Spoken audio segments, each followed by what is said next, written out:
caduti imbrattato, 38enne picchiato dai bulli in piazza Cairano San Marco per averli rimproverati. Pare che con una sedicenne di quello stesso gruppo avesse avuto da ridire nei giorni precedenti. Minacciano e rapinano 2 studenti minorenni. Il colpo sventato dalla polizia locale di Castelfranco, che insegue i malviventi e li costringe a lasciare il bottino, caccia i 2 rapinatori. 2 colpi in un mese ai danni di una ditta di trasporti di Castelfranco. La rabbia dei titolari una volta scoperto che i 2 sono stati arrestati sabato e già scarcerati. È morto Oliviero Toscani, fotografo delle storiche provocatorie campagne pubblicitarie di Benetton. Aveva 82 anni. Il cordoglio anche di chi, come il presidente Zaia, aveva avuto con lui confronti accesi. La tragedia al Bike Park di Borso del Grappa. Ha aperto in procura un fascicolo contro ignoti per omicidio colposo. Cordoglio a Motta di Livenza per la fine di Ivan Luccon. Giovedì l'ultimo saluto. Non udienza per la morte di Mattia Battistetti, schiacciato da un carico in cantiere a Montebelluna nel 2021. Le lacrime di Monica, mamma della giovane vittima. Il consigliere regionale Andrea Zanoni lascia il PD per passare a Europa Verde. Li sento più vicini alle mie idee, dice l'ambientalista trevigiano, che scatena l'ira del suo ex partito, sconcertati dal metodo e dall'opportunismo. Parcheggio selvaggio in piazza Giustinian Recanati a Treviso. Le auto in sosta bloccano l'uscita dai garage di via Orioli, la protesta dei residenti.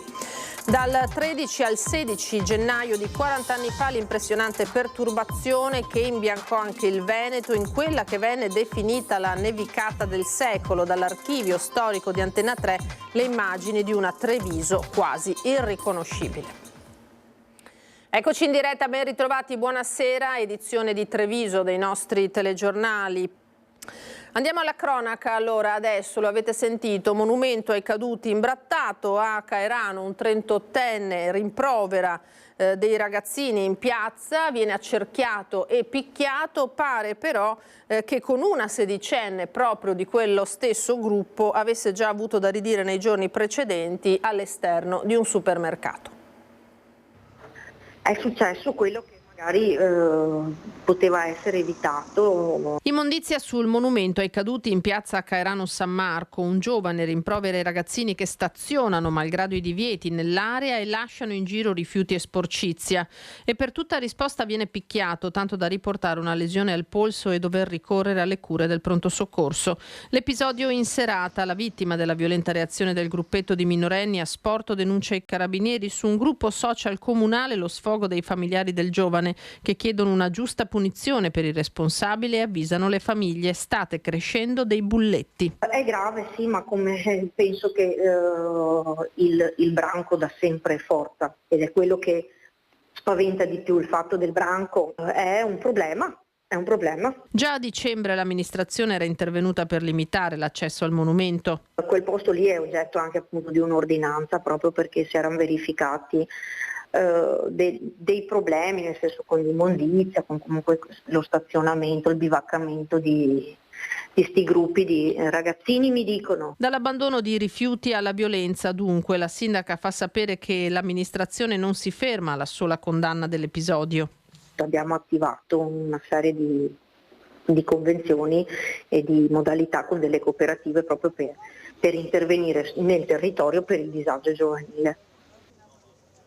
Minacciano e rapinano 2 studenti minorenni. Il colpo sventato dalla polizia locale di Castelfranco, che insegue i malviventi e li costringe a lasciare il bottino, e ora è caccia ai 2 rapinatori. Li stavano tenendo d'occhio, poi hanno atteso il momento migliore per bloccargli la strada. 2 rapinatori violenti ed aggressivi hanno sbarrato la via a 2 studenti minorenni, entrambi 17enni. Li hanno minacciati, volevano il portafoglio e i loro zainetti. È accaduto a Castelfranco, in viale Brigata Cesare Battisti. Le vittime, che stavano rientrando a casa al termine delle lezioni scolastiche, hanno tentato di opporsi, ma i 2 rapinatori hanno strappato lo zaino dalle spalle di un giovane e hanno costretto l'altro a consegnargli il portafoglio. A poca distanza, ad accorgersi di quanto stava accadendo, una pattuglia della polizia locale intenta nei controlli fuori dalle scuole. Gli agenti hanno visto la scena e sono subito intervenuti. I malviventi, anch'essi giovani, poco più che ventenni, alla vista delle forze dell'ordine, si sono dati alla fuga. Inseguiti a piedi dalla polizia locale, hanno gettato a terra il bottino, subito recuperato.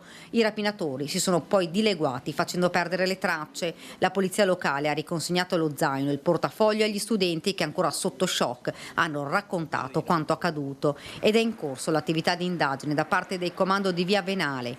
Sono state acquisite le immagini delle telecamere di videosorveglianza, fondamentali i controlli da parte delle forze dell'ordine nelle zone considerate più a rischio all'esterno degli istituti scolastici, nei pressi delle stazioni delle corriere e nelle fermate dei bus, dove episodi come questi di aggressioni e rapine sono frequenti. La polizia locale continuerà a sorvegliare queste aree per garantire l'incolumità degli studenti e la sicurezza di tutti i cittadini. Di nuovo a Treviso col controllo straordinario della città che si è svolto nel fine settimana. Le aree sorvegliate speciali sabato scorso sono state la stazione ferroviaria, l'autostazione Mom, via Roma, piazza Borsa, le vicine aree verdi, oltre ad altre zone maggiormente interessate dall'afflusso di giovani. 400 le persone identificate, non solo, controllati anche diversi esercizi pubblici, un'attività coordinata dalla Questura che ha visto coinvolta anche l'Arma dei Carabinieri, la Guardia di Finanza di Treviso, la Polizia Locale con l'ausilio dell'unità cinofila, il personale della Polizia Ferroviaria e del reparto Prevenzione Crimine della Polizia di Stato. Controlli decisi in sede di Comitato Provinciale per l'Ordine e la Sicurezza Pubblica. Nel corso dei servizi nel centro cittadino non è stato registrato alcun episodio di disturbo all'ordine pubblico e alla sicurezza collettiva. La Polizia, col concorso operativo di tutte le altre forze dell'ordine, continuerà a dare il massimo impulso ai servizi di prevenzione e controllo del territorio, così fanno dunque sapere dalla Questura. 2 colpi in un mese ai danni di una ditta di trasporti di Castelfranco Veneto. I titolari cercano di fermare i malviventi fino all'arrivo dei carabinieri. La rabbia della coppia una volta scoperto che i 2 sono stati arrestati sabato e già scarcerati. Siamo tutti, secondo me, sulla stessa barca, ormai tutti presi di mira e entrano ovunque, entrano in casa e non gli fanno niente. Quindi penso che dobbiamo farsi giustizia da soli. Si arriva a pensare questo. Eleonora, insieme al marito e la titolare della ditta Bilibio Autotrasporti di Castelfranco Veneto, sono in via dell'Impresa.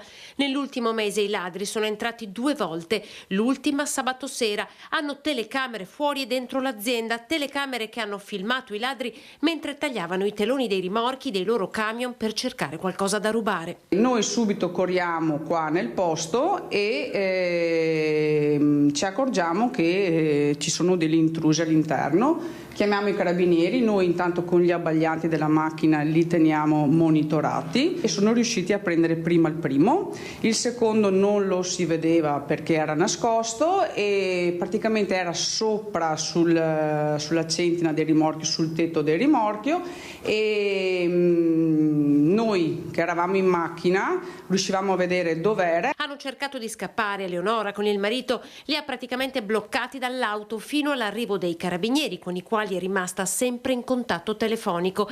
Eccoli i segnali dei tagli ai teloni di tutti i semirimorchi, 15 quelli presi di mira. I 2 malviventi sono rumeni irregolari, incensurati, hanno 25 e 27 anni. Arrestati, sono già stati rimessi in libertà. Da qui la rabbia della coppia che aveva appena finito di sistemare i teli ed oggi si ritrova da capo con i mezzi fermi in parcheggio. Rabbia perché comunque sei violato e tra l'altro la volta scorsa che sono venuti erano le 7 della sera, noi eravamo ancora qua in azienda, quindi non c'è tutela perché loro comunque sanno che non arrivano, ti fanno danni, se sono incensurati sono anche liberi dopo, ma sanno tutto. Durante l'operazione la perquisizione personale ha permesso ai militari di rinvenire e sequestrare un cutter, torce e guanti da lavoro. 5.000 euro il danno quantificato ai mezzi. Una volta scoperti, tratti in arresto, uno dei 2 ladri si è rivolto ad Eleonora scusandosi. Uno continuava a dire sì scusa hai ragione, perché ti prendono anche per i fondelli. Sono stati pizzicati all'uscita di un negozio di Treviso dopo aver usato la carta di credito che avevano rubato a un 88enne di Sacile. I carabinieri del capoluogo, in collaborazione proprio con i militari di Sacile, hanno denunciato un 61enne e una 48enne, entrambi residenti nel Veneziano. L'attività investigativa ha permesso di accertare che la coppia aveva effettuato acquisti per un importo complessivo di poco superiore a 1.000 euro. La carta di credito è stata recuperata e posta sotto sequestro. Voltiamo pagina adesso, è morto Oliviero Toscani, fotografo delle storiche e provocatorie campagne pubblicitarie di Benetton, aveva 82 anni ed è arrivato il cordoglio anche di chi, come il presidente del Veneto Zaia, aveva avuto con lui dei confronti accesi. Immaginare costa niente. Sognare costa niente, non è che voi alla sera siete come il jukebox, mettete i soldi, poi sognate cosa hai sognato la mattina, perché quanto hai messo. No, immaginare e sognare è gratuito, però crea ricchezza. Un anticipatore di battaglie politiche e culturali, un provocatore in un'Italia dai tanti tabù, come quello della malattia. Anche la sua, l'amiloidosi, l'ha svelata in un'intervista shock lo scorso agosto senza censure. Il fotografo milanese Oliviero Toscani è morto all'età di 82 anni all'ospedale di Cecina, dove si trovava da venerdì per l'aggravarsi delle sue condizioni. In mattinata sulla pagina Facebook ufficiale dello studio Toscani l'annuncio della famiglia. Il nostro amatissimo Oliviero ha intrapreso il suo prossimo viaggio.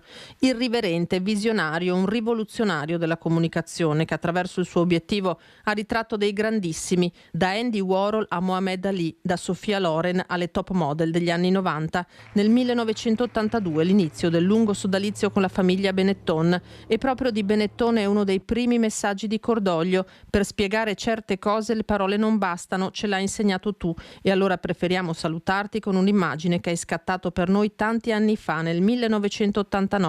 Ciao Oliviero, continua a sognare. La campagna contro il razzismo, pelli di ogni colore una accanto all'altra, ma anche il malato di AIDS circondato dai suoi parenti, il bacio tra il prete e la suora, i preservativi colorati, la lotta all'omofobia, il pacifismo col palestinese e l'israeliano che si abbracciano, o la maglietta insanguinata di un soldato ucciso nei Balcani. Nel 2000 sono le foto dei condannati americani nel braccio della morte a incrinare i rapporti col gruppo di Ponzano che interrompe la collaborazione. Controverso il legame col Veneto. Nel 2015 alla Zanzara Toscani lo definisce un popolo di ubriaconi. Benedetto de Dio, che è atavicamente da ubriachi, un accento da alcolizzati. Apriti cielo, la regione minaccia querela e lui si scusa con una lettera in cui di fatto conferma e rincara. A denunciarlo alla fine sono 4 cittadini. In Cassazione nel 2016 la definitiva assoluzione. Dovreste ringraziarmi, scherza poi, vi ho sdoganato. La Lega, se avesse un po' di humor, purtroppo non ce l'ha. Se avesse un po' di humor mi darebbe la cittadinanza onoraria. Parole che pronuncia a Fabbrica nel 2018, il Centro Internazionale per le Arti e la Ricerca della Comunicazione, nato a Villorba dall'immaginazione sua e di Patron Luciano. Ma nel 2020 è un brutto scivolone del fotografo sulla tragedia del Ponte Morandi a mettere fine al sodalizio. Controverso il personaggio, controverse le reazioni alla sua morte, ma restano centinaia i messaggi di cordoglio, a cominciare dal presidente del Veneto Luca Zaia. Rendiamo onore, scrive, a una persona geniale, riconoscendone la grande intelligenza come fa un altro leghista, il padovano Roberto Marcato. Con lui ho avuto accesi scambi dialettici, ma ho sempre apprezzato la sua straordinaria vivacità intellettuale e la sua capacità di provocare. È stato sicuramente un rivoluzionario. Fa buon viaggio. Torniamo alla cronaca adesso con la tragedia al bike park di Borso del Grappa. L'intera comunità di Albano, frazione di Motta di Livenza, dove viveva Ivan Luccon, si stringe alla famiglia del cinquantenne che lascia la moglie e i 3 figli piccoli giovedì in Duomo. L'ultimo saluto. Un fascicolo per omicidio colposo contro ignoti come atto dovuto per chiarire tutti gli aspetti del tragico incidente costato la vita a Ivan Luccon, 50 anni, di Motta di Livenza, caduto mentre eseguiva un salto in sella alla sua bici al bike park Grappa Gravity Games di Borso del Grappa. Casco e bici di Luccon sono stati posti sotto sequestro ed i carabinieri hanno eseguito i rilievi dell'area che l'autorità giudiziaria non ha ritenuto necessario sequestrare. Luccon era socio tesserato della struttura sportiva e stava trascorrendo la giornata festiva assieme alla famiglia. Mentre eseguiva un salto su una delle piste del parco di Evoluzioni Cross ha perso il controllo della bici ed è caduto battendo violentemente al suolo la schiena. Il trauma purtroppo gli è stato fatale. A Motta di Livenza Luccon era stimato e conosciuto per la professione di parrucchiere, nell'attività proprio sotto casa che aveva rilevato dalla madre. La famiglia è chiusa nel dolore, una famiglia già in passato segnata da gravi lutti. Il papà morì giovane ed il fratello di Ivan, Andrea, pilota dell'aeronautica militare e poi civile, perse la vita nel 2011 precipitando con un ultraleggero. Ivan Luccon lascia la moglie e 3 figli ancora piccoli, una vita molto riservata alla sua, lavoro, famiglia e poi lo sport, la sua grande passione, motocross, kart, windsurf e poi la bici.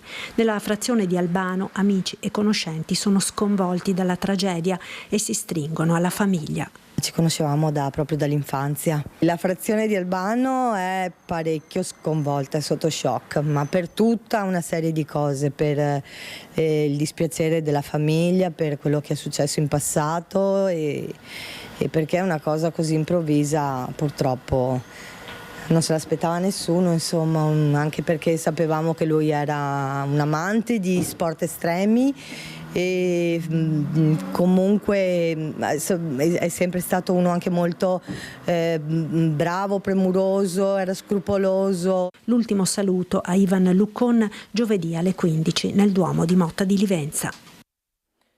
Nona udienza invece per la morte di Mattia Battistetti, schiacciato da un carico in un cantiere edile a Montebelluna nel 2021. Le lacrime di Monica Michelin, mamma della giovane vittima. Ho visto queste foto e vedere, per una mamma vi assicuro che vedere suo figlio steso per terra coperto da un lenzuolo giallo è stato un dramma. E questo mi fa dire che non riuscirò mai a perdonare chi ha ucciso mio figlio per negligenza. Mamma Monica non trattiene le lacrime. Nei giorni scorsi ha visto le foto del corpo del figlio coperto da un lenzuolo. È stato terribile, ci racconta, durante la nona udienza del processo che ha visto la partecipazione di numerose persone arrivate da tutta Italia per sostenere la battaglia di questa famiglia distrutta dal dolore. Prima di entrare fuori dal tribunale si è tenuto un presidio organizzato dai volontari dell'associazione intitolata al giovane. Mattia Battistetti, 23 anni, morì schiacciato da un carico di 15 quintali staccatosi da una gru in un cantiere edile a Montebelluna nel 2021. Per questa tragedia sono 6 gli imputati che devono rispondere a vario titolo di omicidio colposo, lesioni colpose gravissime e inosservanza delle norme sulla sicurezza. Hanno sfilato come testi davanti al giudice Alice Dalmolin alcuni operai e dipendenti che hanno lavorato in quel cantiere assieme a Mattia. Hanno risposto alle domande del pubblico ministero Daniela Brunetti. Attesa è stata la relazione del perito nominato dalla famiglia della giovane vittima, l'ingegner Giovanni Maria Di Leva. Fra i punti che ha messo in evidenza il tecnico, il raggio d'azione della gru che interferiva, secondo il consulente, con l'area di transito dei lavoratori. Mancava un'area di passaggio pedonale nel cantiere e non sarebbero state stabilite regole per la gestione del cantiere, ma soprattutto mancavano misure per impedire il rischio di caduta del materiale dall'alto. Non solo, ma fra i testi anche un operatore dello Spisel è intervenuto subito dopo la tragedia. In quell'occasione erano state riscontrate diverse violazioni che erano state sanate dall'azienda con il pagamento di alcune sanzioni. L'udienza è stata aggiornata il 20 febbraio. Abbiamo atteso un anno tra un'udienza e l'altra, spiega mamma Monica. Visto all'inizio di questo 2025 due cose essenziali: che venga fatta giustizia a Mattia prima di tutto e che venga fatta in tempi brevi. Per me e per la nostra famiglia entrare in tribunale ogni volta è un dramma. Non ce l'ha fatta Antonio Bianco, ex impresario di Farra di Soligo, che venerdì era caduto dalle scale di casa, forse per colpa di un malore, battendo violentemente la testa. L'uomo, ottantenne, è morto ieri, era stata sua moglie Bruna a ritrovare il pensionato riverso a terra privo di sensi. Poi la corsa disperata al Cafoncello e il ricovero in rianimazione durato 3 giorni con le speranze appese a un filo. Bianco era un volto noto a Farra di Soligo, dove aveva fondato la sua azienda edile, oggi in mano al figlio. È una tragedia per la nostra comunità, ci stringiamo ai familiari di Antonio esprimendo loro tutta la nostra vicinanza in questo momento di dolore, ha commentato il sindaco di Farra di Soligo Mattia Perencin. E sta bene la donna ritrovata in uno stato di ipotermia e in stato confusionale la notte tra venerdì e sabato all'interno di una baracca di via Matteotti nella Golena del Piave, dopo ore passate al buio e al freddo. Contrariamente a quanto si era appreso inizialmente, la donna si sarebbe allontanata autonomamente da casa e non per un litigio, per rifugiarsi poco dopo all'interno della baracca in cui è stata trovata nella notte grazie a una squadra di intervento formata da vigili del fuoco, carabinieri in pensione e protezione civile. Noi ci fermiamo adesso per qualche istante, un rapido break e torniamo tra poco con la politica.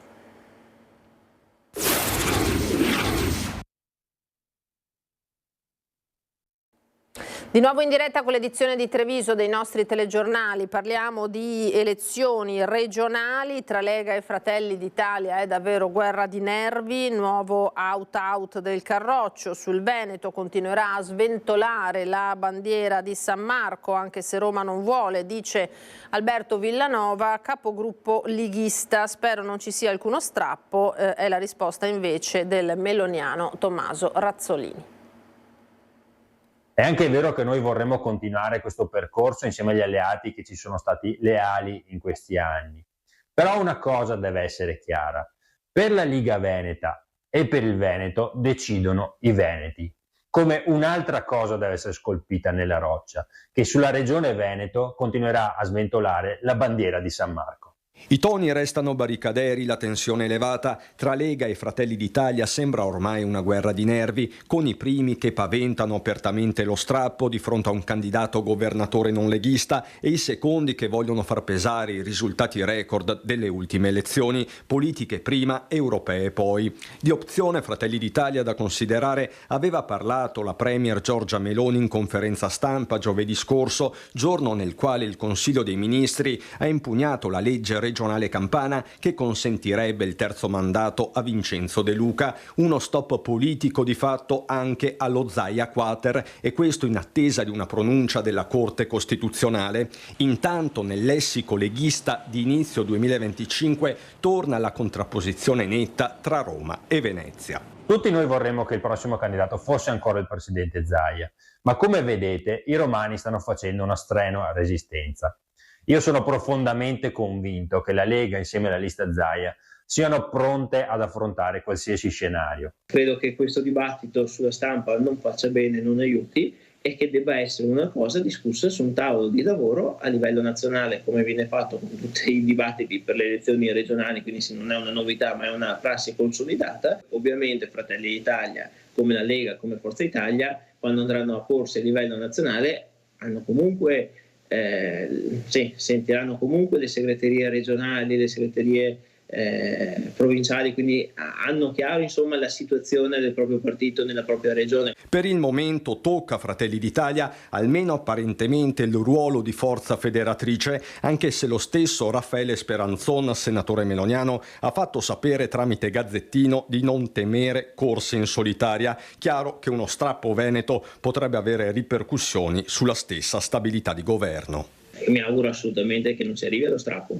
Io sono per il centrodestra unito e quindi questo continuo a pensarlo. L'altro fronte invece, perché in Regione c'è stato l'annuncio a sorpresa del consigliere Andrea Zanoni che lascia il Partito Democratico per entrare in Europa Verde. Alla base della decisione, dice, la forte scelta ambientalista del partito. La lotta al consumo del suolo, la tutela dell'acqua, la tutela dell'aria. Europa Verde li ha in cima alla lista dei punti programmatici. Dopo circa 12 anni di militanza, il consigliere regionale Andrea Zanoni lascia il Partito Democratico per aderire ad Europa Verde, una svolta a sorpresa annunciata a Palazzo Ferrofini a Venezia in un incontro convocato appena un paio d'ore prima e motivata con la maggiore vicinanza dei Verdi alle sue visioni politiche. Io mi sono sempre occupato di tutela dell'ambiente, tutela della biodiversità, tutela degli animali, ho fatto importanti lotte contro il consumo del suolo, quindi Europa Verde è il partito che oggi più si occupa e ha ben chiaro in agenda tra i punti programmatici tutti questi temi che mi sono sempre stati molto cari e che magari qualche volta sono stati dimenticati invece dal Partito Democratico. Da almeno un ventennio Andrea Zanoni è impegnato sul fronte ambientalista non solo come politico ma anche attraverso una lunga militanza in numerose associazioni del settore. Nel PD era entrato nel 2013 dopo aver lasciato l'Italia dei Valori di Antonio Di Pietro, con la quale era stato europarlamentare dal 2011 al 2014. Andrea lo conosciamo da molto tempo, le nostre strade si sono incrociate più di una volta, sono battaglie comuni sul piano culturale e politico e quindi è un valore estremamente importante che rafforza quel progetto ecologista verde. L'ambientalismo determina scelte di sviluppo economico, di politica sociale e sanitaria, di tutela del territorio, anche in Veneto a partire da Venezia. Una reale tutela dell'ambiente laguna e della città storica, al disastro che è stato fatto per costruire una pista da bob, il tema dei PFAS e quindi l'inquinamento così pericoloso e pesante. La scelta di Andrea Zanoni è però anche inevitabilmente destinata a creare polemiche nel centro-sinistra veneto. Nello statuto del Partito Democratico Veneto c'è un limite di 2 mandati per l'elezione dei consiglieri regionali che lei ha raggiunto. Alle prossime elezioni regionali si candiderà coi Verdi? Bisogna sconfiggere questa destra che governa ormai da più di 25 anni. Questo per me è anche un passaggio di coerenza. Quindi è un sì? Sì, certamente. Senta, lei è anche il primo dei non eletti al Parlamento europeo, sempre con il Partito Democratico. Se dovesse esserci una defezione a Bruxelles, lei subentrerebbe in Parlamento. Con che casacca? Quella del PD o dei Verdi? Ma la risposta è scontata con Europa Verde. Visione non condivisa per niente naturalmente dal Partito Democratico, che va all'attacco, parla di opportunismo politico anche in vista appunto delle prossime regionali. Non siamo un autobus, sbotta Vanessa Camani, il PD trevigiano perde il suo unico rappresentante a Venezia. Siamo davvero sconcertati dalla notizia che abbiamo appreso in conferenza stampa del passaggio di Andrea Zanoni dal Partito Democratico al gruppo di Europa Verde. Prima di tutto per il metodo, abbiamo appreso appunto questa notizia come tutti gli altri in diretta TV, senza che Andrea si curasse di informarci prima. 10 anni di affinità elettive ed elettorali cancellate con una conferenza stampa. Il Partito Democratico regionale, di fronte all'addio di Andrea Zanoni, ha prima strabuzzato gli occhi, poi è passato all'attacco. Vanessa Camani fino a poche ore fa era la capogruppo di Zanoni, ma una spiegazione pare essersela già data e avrebbe poco a che fare con i temi dell'ambiente e della lotta al consumo di suolo, che dice sono prioritari per lo stesso PD. Non pensiamo che su questo ci possano essere date lezioncine da chi per ragioni del tutto personale sceglie di lasciare questo gruppo consigliare e questo partito come fosse un autobus per andarne a prendere un altro in vista delle prossime scadenze elettorali. Nel PD il bene comune conta più delle convenienze personali. L'affondo del segretario regionale Dem, Andrea Martella, che parla di poco rispetto per gli elettori, per i militanti e la struttura del partito. Insomma, quella di Zanoni sarebbe una tattica di riposizionamento e c'è chi tra gli ex colleghi sussurra già come non vi fosse l'intenzione del partito di riconfermare in lista, ma la questione è anche territoriale, con il PD trevigiano che perde il suo unico rappresentante in Consiglio regionale del Veneto. Giovanni Zorzi racconta come Zanoni avesse smentito fino all'ultimo voci di un passaggio con i Verdi. La scelta di Andrea Zanoni lascia una profonda amarezza, visto il rapporto di collaborazione che abbiamo sviluppato in tutti questi anni. Mi sarei aspettato da lui un atteggiamento meno opportunistico e più trasparente. Le battaglie che in questi anni abbiamo intrapreso insieme ad Andrea Zanoni continueranno come sempre, perché l'impegno per quei valori che qualificano la nostra azione e la nostra identità rispetto alla destra sono un patrimonio di una comunità. Torniamo a Treviso e in particolare al tema del parcheggio selvaggio che riguarda in questo caso piazza Giustinian Recanati. Auto in sosta bloccano l'uscita dai garage di via Orioli, la protesta dei residenti e la replica del comune. Il problema è evidente e siamo in diretta nel vedere adesso una macchina parcheggiata che, se volessi uscire per fare qualsiasi tipo di attività, non potrei farla perché questa macchina è di fatto parcheggiata davanti una circolazione stradale. Auto in sosta selvaggia davanti alla sbarra che chiude l'accesso da via Orioli a piazza Giustinian Recanati. Residenti spesso intrappolati ed impossibilitati ad uscire dalla strada che conduce ai garage dei condomini. Ci troviamo davanti a una cinquantina di macchine che ogni giorno necessitano di uscire e che per un motivo o per un altro si trovano tantissime volte bloccate per compiere qualsiasi tipo di attività, ripeto, può essere quella di portare un bambino a scuola piuttosto che quella più grave, estrema, di trovarci davanti a una situazione emergenziale come quella di andare in ospedale. La sbarra è stata poi montata circa 2 anni e mezzo fa, ma ha traslato il problema di qualche metro, ripeto, sicuramente ovviando ad altre problematiche con riferimento al piccolo spazio, poi comunque tra le macchine che si parcheggiavano qui e bloccavano comunque il passaggio al portone del garage, hanno comunque spostato il problema con riferimento alla circolazione. La zona è da anni una di quelle classificate come calde della città di Treviso sul fronte della sicurezza, come anche per il degrado. Sporcizie e rifiuti abbandonati, comprese le siringhe lasciate tra i cassonetti del porta a porta. A livello di cassonetti troviamo di tutto, cassetti della legna, cassetti di plastica, in imballaggi, di condizionatori. Poi qualche utente abbandona le proprie spazzature sopra i cassonetti di altri. L'amministrazione comunale ribadisce l'inserimento di questo quadrante nella riqualificazione complessiva dell'area della stazione. Stiamo andando avanti sulla riqualificazione generale che è partita dai giardinetti di Sant'Andrea e sta andando verso la stazione. È in programma anche, non ho la data, ma è in programma anche la sistemazione di Piazza Giustiniani con una riqualificazione sia della piazza e sia di una riorganizzazione della viabilità. Intanto nell'immediato verranno presi provvedimenti per la viabilità. Inizieremo da mercoledì un potenziamento della segnaletica stradale, soprattutto per quanto riguarda i segnali di rimozione forzata del veicolo, proprio perché ci sia una percezione che effettivamente davanti a una sbarra non ci si possa sostare. Dovrebbe essere normale per tutti, però in questo frangente forse per qualcuno non lo è e quindi cerchiamo di potenziare questi segnali.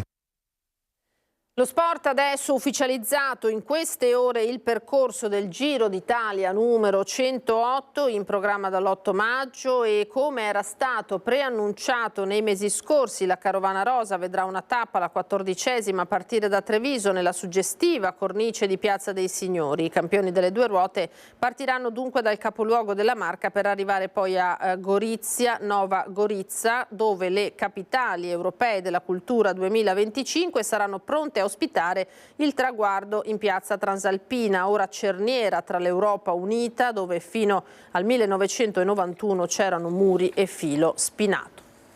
E poi c'è il rugby, brucia ancora la sconfitta di ieri sera in Champions Cup a Bristol, soprattutto per il fischio arbitrale dubbio che ha negato una vittoria già ipotecata e cruciale per il passaggio agli ottavi.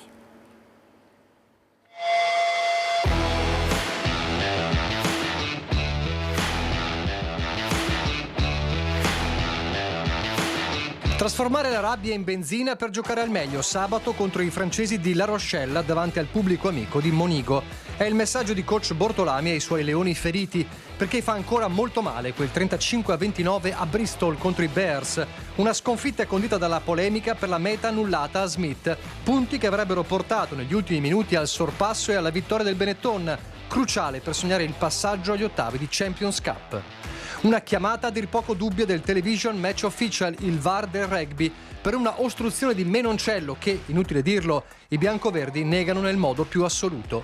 Ma tant'è, sconfitta che brucia dopo una rimonta strepitosa iniziata sul 35-19 e bloccata proprio sul più bello contro la squadra seconda in Inghilterra.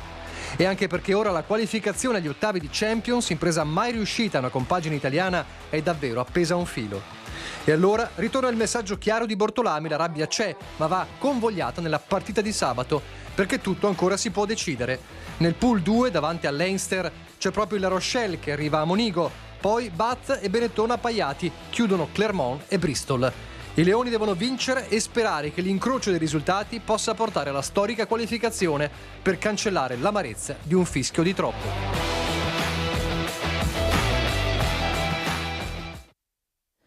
Ed è già tempo di carnevale nella Marca. Ieri pomeriggio la prima sfilata dell'anno dei carri allegorici che, complice il bel tempo, ha attirato a Castagnole di Paese quasi 1 migliaio di persone. 4 i carri che hanno sfilato per le vie del centro della frazione, quelli di Castagnole, Porcellengo, Trevignano e Musestre, seguiti dai coloratissimi figuranti che hanno eseguito coreografie al ritmo di musica. A organizzare la sfilata Comitato Feste della Contrada Santa Lucia di Castagnole e Gruppo Alpini in collaborazione con parrocchia, polizia locale e protezione civile.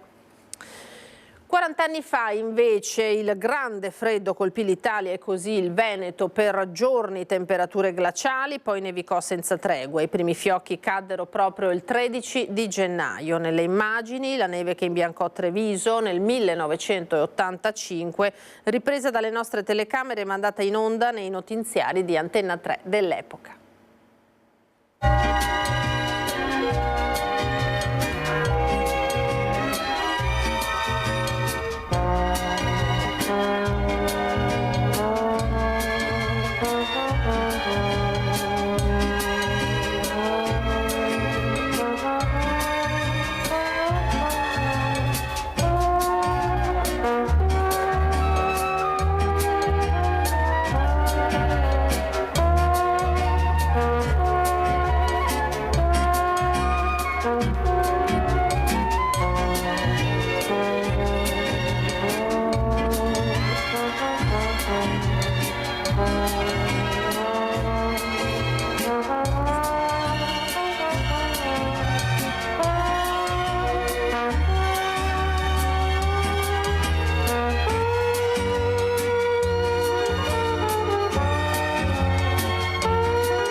E ora andiamo alle notizie dal Bellunese.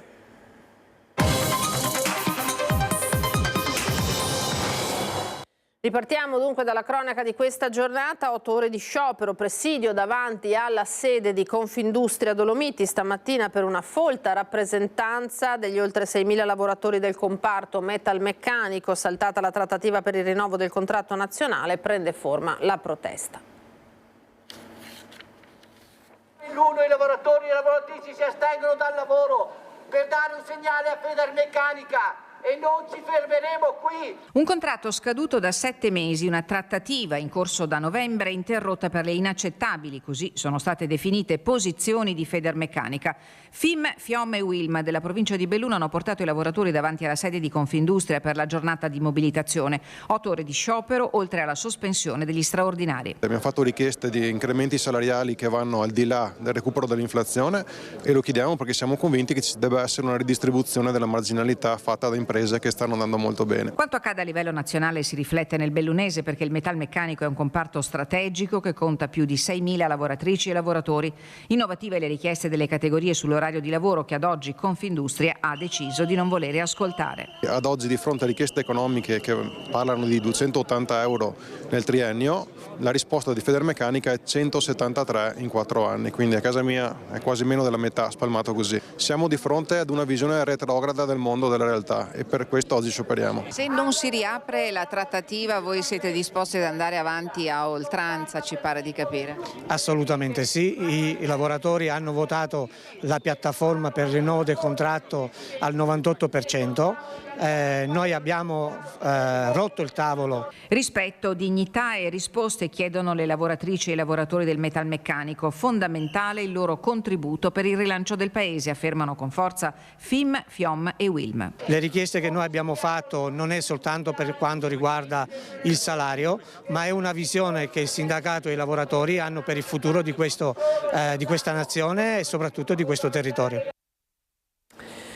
E potrebbe essere rilasciato in serata il nulla osta per le esequie dell'avvocato Paolo Serrangeli, trovato morto sabato mattina nel suo studio a Feltre. L'ispezione esterna richiesta dalla sostituta procuratrice di Belluno Roberta Gallego è stata eseguita dal medico legale incaricato nel primo pomeriggio di oggi. Frattanto si susseguono i messaggi di cordoglio per la prematura quanto tragica scomparsa dell'avvocato Serrangeli. Sgomenti i colleghi del Consiglio dell'Ordine degli Avvocati di Belluno. In questo momento nessuna parola può lenire il dolore dei familiari ai quali va la nostra vicinanza, nota il presidente Daniele Tormen. Tra 2 giorni in Corte d'Assise l'attesa sentenza del processo per l'omicidio di Antonio Costa, che aveva impegnato l'avvocato Paolo Serrangeli in collegio con i colleghi Stefani e Stellin per la difesa di uno dei principali imputati, Pedro Livert Dominguez. Nuovo calendario vaccinale, passiamo alla sanità contro il virus dell'influenza. L'ha programmato il Dipartimento di Prevenzione dell'Ulsuno Dolomiti, che conta di intercettare il maggior numero di persone possibili tra quelle a cui la vaccinazione è raccomandata. Positivo il riscontro alla prima campagna contro il virus respiratorio sinciziale per i neonati. Una parte importante della casistica delle forme simili influenzali è legata alla fascia d'età 0-4 anni e per i nuovi nati e bambini fino alla metà della seconda infanzia da ottobre scorso è intervenuto un evento molto importante. Lo spiega il direttore del Dipartimento di Prevenzione dell'Ulsuno, Sandro Cinquetti. L'inserimento nell'offerta, che non è di una vaccinazione ma gli assomiglia, è di un anticorpo monoclonale somministrato al bambino, dell'offerta appunto di questo anticorpo monoclonale che è stato affidato ai pediatri di libera scelta per il recupero di immunizzazione di tutti i nati da gennaio a settembre del 2024 e alle pediatrie ospedaliere per i nati in ambito ospedaliero. La somministrazione del nuovo anticorpo monoclonale contro il virus respiratorio sinciziale, che è causa delle infezioni delle basse vie respiratorie nei bambini di età inferiore a 5 anni, è andata molto bene. La copertura complessiva registrata dall'ULSS Dolomiti sfiora il 68%, di poco sotto alla media regionale del 68,6%, ma il dato è sottostimato, precisa il commissario dell'azienda sanitaria bellunese Giuseppe Dalben, perché è in corso il recupero della copertura per i nati fuori regione. Non è da escludere che questa campagna abbia ridotto l'incidenza di queste forme da virus respiratorio sinciziale, quindi complessivamente di forme simili influenzali, nell'età pediatrica. Il che, assieme al 48,9% di immunizzati in età adulta, potrebbe giustificare il motivo per il quale nel bellunese fino ad oggi non si è registrato l'atteso picco di casi di influenza. Da oggi il Dipartimento di Prevenzione ha aperto nuovi slot di sedute vaccinali su prenotazione dedicate a TBE, meningococco, papillomavirus, durante le quali possono essere somministrati anche il vaccino contro l'influenza e il Covid, e per questi ultimi l'invito raccomandazione è rivolto alle persone in generale fragili. Non è una patologia da trascurare, abbiamo ancora qualche giorno per i soggetti fragili nei nostri ambulatori o dal medico di famiglia per eseguire la vaccinazione. È tutto per questa edizione, io vi ringrazio per averci seguito, tra poco le previsioni del tempo, una buona serata a tutti, arrivederci.